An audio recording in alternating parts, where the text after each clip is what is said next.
Hey friends, happy Thursday. Thanks for joining us for Unscripted on 13 Plus. I'm Anna Orsini. And I'm Kirsten Courier. We hope you're having a great day so far. Definitely one of the biggest stories of the day. We're all sitting here waiting to see if a verdict is going to come down in the Christopher Clements case. We know that could be any day, any time now. Today, the jurors in that case will begin their second day of deliberations. Clements is accused of kidnapping and killing 6-year-old Isabel Celis in 2012. Clements' first trial in the Celis case ended in a hung jury in mistrial almost exactly a year ago. He's already serving a life sentence for the disappearance and murder of 13-year-old Maribel Gonzalez in 2014. Now, the jury has 10 days of evidence and testimony to consider in this case. Clements actually led FBI agents to Isabel's remains in 2017. That was near Trico and Avra Valley roads in exchange for unrelated charges being dropped against him. Now, the prosecution says that this case actually starts before that abduction even happened back in 2011 when 5 calls were made to the Celis home from phone numbers that belonged to Clements. Prosecutors also say that on the day that she disappeared, cell phone data would place Clements near the area where her body would later be found. The defense, though, however, says that there's no DNA evidence tying him to this case. There was no DNA evidence proving that he was ever in the Celis home that night. And the defense also worked to raise doubts about the cell phone tracking technology that was used by the prosecution in this case. So a lot for the jury to weigh. But again, the second full day of deliberations today, and really just waiting for that verdict at this point. And turning now to some national news. We actually brought this to you as late breaking news during 13 News on Fox 11. You can actually see President Biden arriving at Joint Base Andrews in Maryland this morning to depart for Brownsville, Texas. Both President Biden and former President Trump will be visiting different sectors of the U.S.-Mexico border today. It's only the second time during President Biden's presidency that he's been to the border. Now, Trump is expected to make remarks in Eagle Pass today. That's where authorities have seen a really high number of migrant crossings. He's also expected to meet with the governor of Texas, Greg Abbott, there later today. The stakes are obviously very high during this visit. Recent polls show that a majority of Americans actually trust Republicans more than Democrats. This is about when it comes to the chain of command and civilian oversight now to of the most powerful military in the world that's charged with keeping the American people safe. Defense so I want to be Secretary sure Lloyd Austin is expected that to as face the American people watch extensive this, we have a questioning couple about of things his clear. to According quickly to your notify report, the president and says other given leaders the inability about to provide his timely recent communications to the Secretary Doctors while in diagnosed critical Austin care, with prostate the cancer in Secretary's December military and assistants underwent agreed surgery that the December transfer 22nd. authorities to the Now, Deputy he was taken Secretary back was to the necessary. hospital with Mr. Secretary, on complications January New 2nd Year's at that Day. time, Pentagon when they made that officials decision, were you admitted defense conscious? aides were not told until the I next was day, conscious, and yeah. military leaders so were you not were told able until January 4th. to make that decision and that's when yourself. President You were Biden of then sound found out. mind to make that Lawmakers decision have yourself. criticized They Austin did not for have his access lack to of me to transparency. be able to. So there was Now then a to disconnect just some for your ability to devastating command news out of Texas, the military out of through Oklahoma. secure We've been communications talking because about they this couldn't for access the to last you, And it couple correct? of days. determined that, You're taking and they a were look at some advised by the pictures doctors that they of the wouldn't be able damage to here of the access smoke or of the burn gain terrain access to in me, and Texas. so that's the Firefighters are currently tripwire battling more to than transfer 20 authorities. separate wildfires covering more than 1 million acres in Texas. That's according to the Texas A&M Forest Service. Now, of those, one of the most major fires that we're tracking here is the Smokehouse Creek fire. That is more than 850,000 acres today. It's only 3% contained. It is the second largest wildfire in Texas history.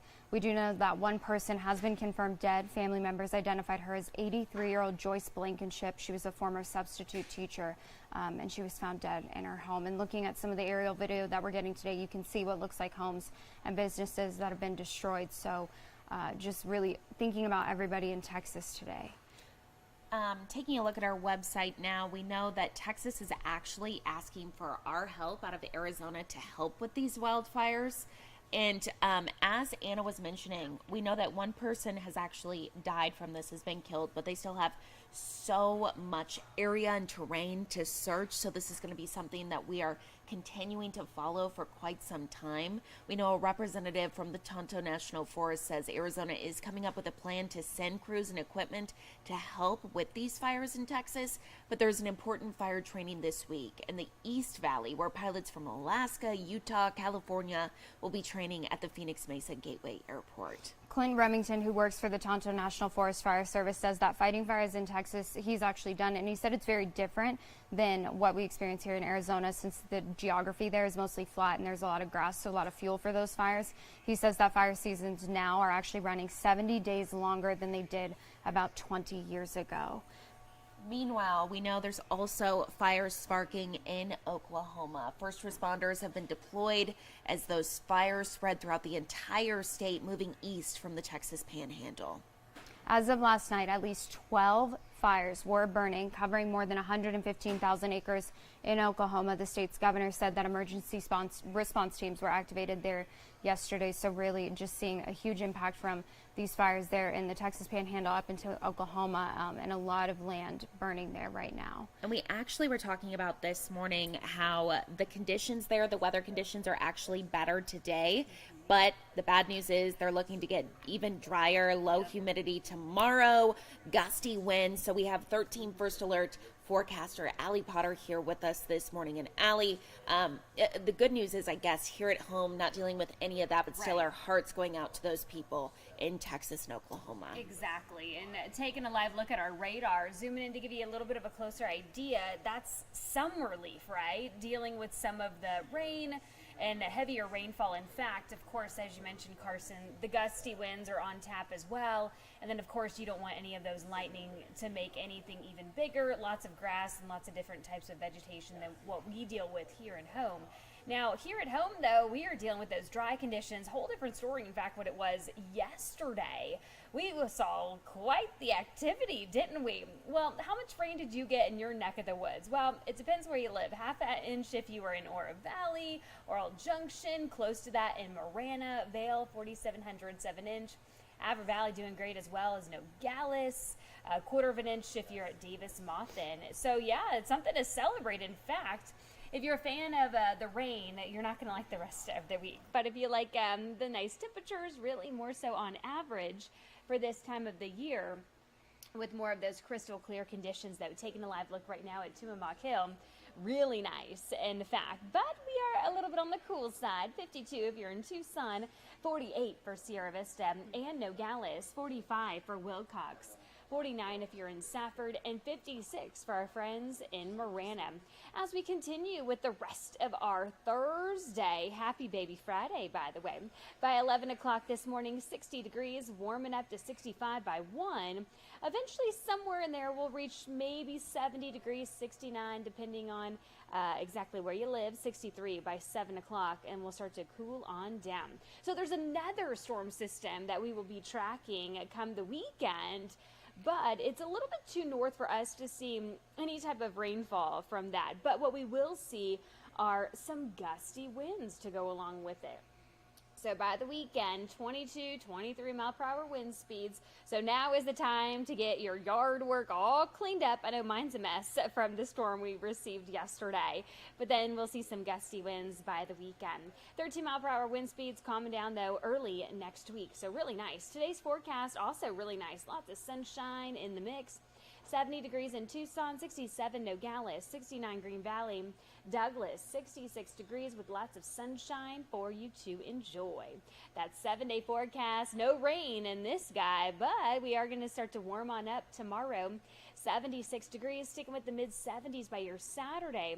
On Sunday, we'll start to cool on down, and that's also coming from that storm system to the very north of us. Those gusty winds, along with some cooler temperatures, will be on tap.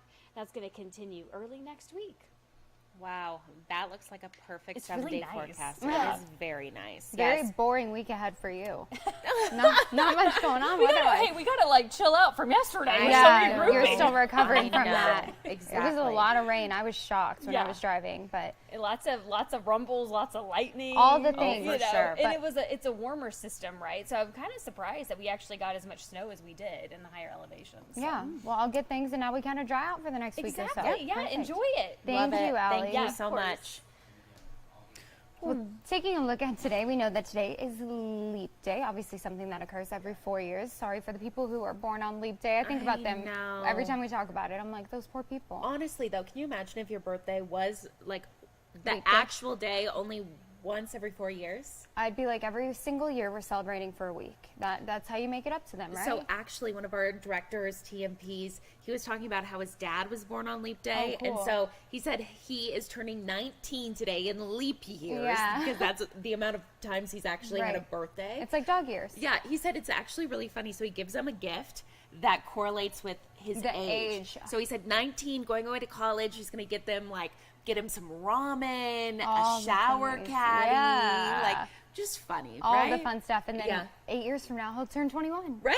Big So birthday exciting. ahead. Well, you might be wondering why Leap Day happens and then what it means for us. We talked a little bit about it the other day. Christmas could be in summer if we didn't have a leap day. So our very own Brooke Wagner actually spoke with a professor of planetary science to kind of break it all down, what exactly leap day is for, why and what it means for us. Perfect. Okay.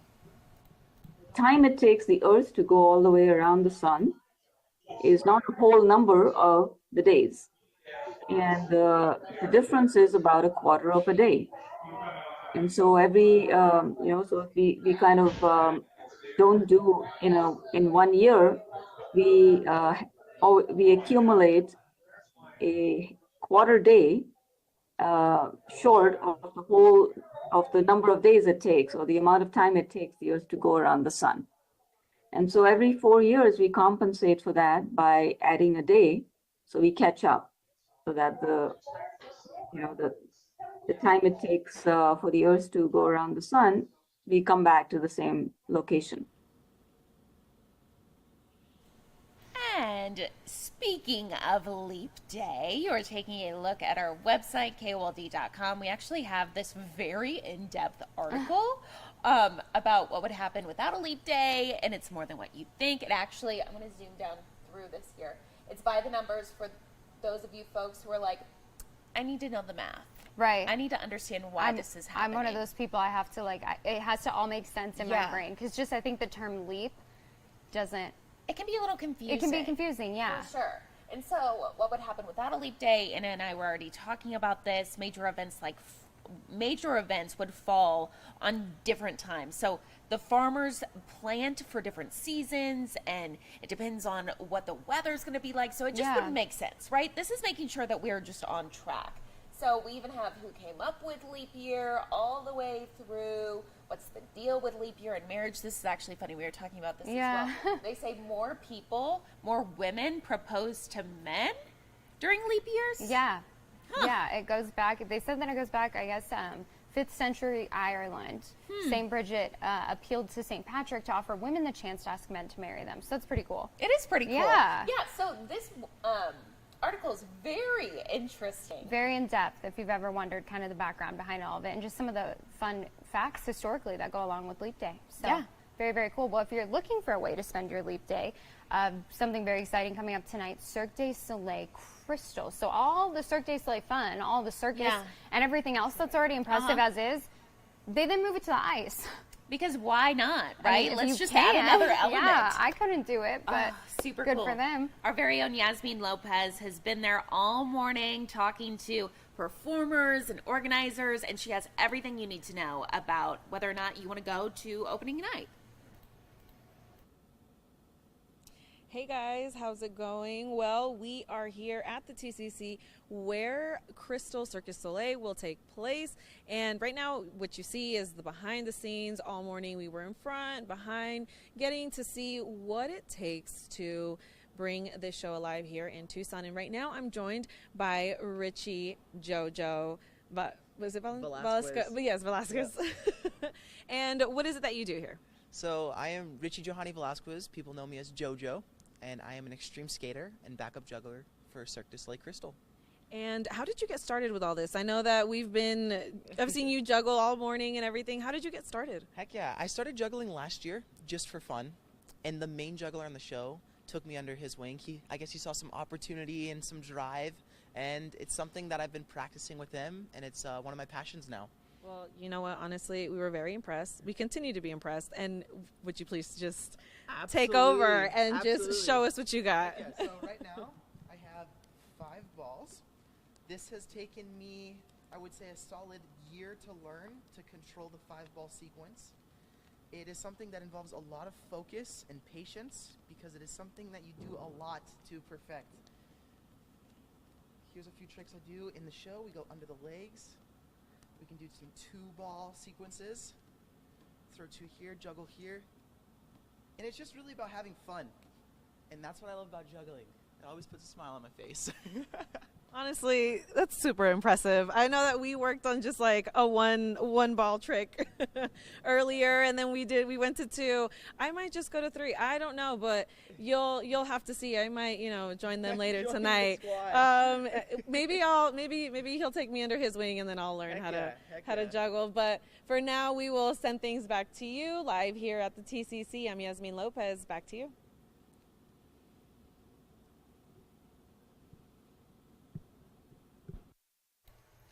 Oh, Thank you, Yasmin. Thank you, We're trying to Yasmin. get everything All the situated little over things here. Before Yasmin's Juggling, cuts out. right? Yeah, definitely juggling. Doing our own kind of juggling. Not as impressive, but we definitely do it every day. So yeah, again, opening night tonight. If you want to head out there, it looks very, very cool. I couldn't do any of the things that they are going to be doing tonight on Cirque du Soleil at night. They were talking about, I don't know if this happened during the earlier show on 13 News, but Yasmin was showing us these cleats that the gymnasts use. So they're tennis shoes, but they have cleats in the bottom of it, and that's how they tumble on the ice. Can you imagine how heavy that would be on your feet? No, and I can't imagine tumbling because, sure, you can do that for your feet, but what about your hands? I know. Your hands can still slip. And when you hit the ice, I know. the sting. Yeah, very impressive. Well, I told Tyler this morning, I went ice skating once, immediately fell back and hit my head, and I was like, I've never been ice skating. oh, it scares me. Ever. Because that ice is hard. It and is. It's slippery and it's cold. But yeah, very impressive out there.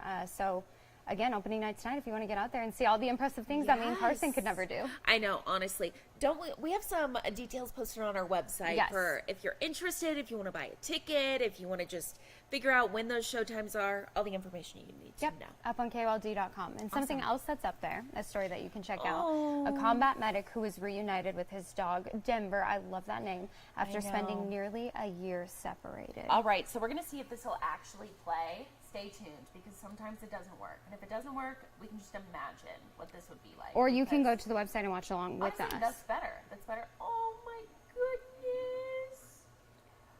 Oh, so it's been over a year since he saw him. Look how happy he is. He's very happy. He was deployed with the National Guard, and then obviously got reunited with his dog. He was deployed to Africa in April of 2023. He spent 10 months in that region serving as part of a larger task force responsible for security at multiple locations across several countries. And when he finally returned home, he got to see Denver. Denver obviously responding with a lot of enthusiasm after seeing his dad. I watch these videos just in my free time. If I can't fall asleep, I'll cry just scroll every through. time. They're so sweet, especially the ones where the dogs don't know at first who they are, and then they smell them and they immediately just after a year, 2 years, 3 years, just that recognition instantly of their owner. We don't deserve dogs. I say we all really the time, don't. we really don't. Just that kind of loyalty and love. It's so sweet. It is so sweet. Honestly, I say Zona is the best thing that's ever happened to me. She's better than your husband? No, he would get mad that I just said that. My husband is definitely the best thing that ever happened to me. Zona, she's almost there. Close second, yeah. She's a close second. Depends on the day. Depends on when we ask Depends on the Carson. day. Zona doesn't talk back, so it's okay. Yeah, they don't. That's the best part about I them. know. They're always excited to see you, and they never have anything bad to say. That's true. Why we love our pets. At least we don't know if they do. No, they're thinking it. They could be thinking it. They just think it. Yeah, they don't express it. Well, taking a look one last time, 7-day forecast, definitely different from what we saw yesterday. Drying out, warming up, sitting in just the 70s for the next week or so. Beautiful conditions. Honestly, though, this weekend going to be great. And as Allie was mentioning, actually in our mountains, we received a lot more snow than what some were expecting because it was a warmer system. Let's take a live look out to Mount Bigelow this morning. You can just see the snow on those trees on the mountain there. Definitely a beautiful sight to see. Even if you're driving through Tucson, you kind of look up, you can see the snow up at the tips of the mountains, and that is so gorgeous, especially as we're dealing with such great conditions down here. So enjoy it if you can. Thank you so much for watching Unscripted on 13 Plus. Tune in tomorrow at 9:30.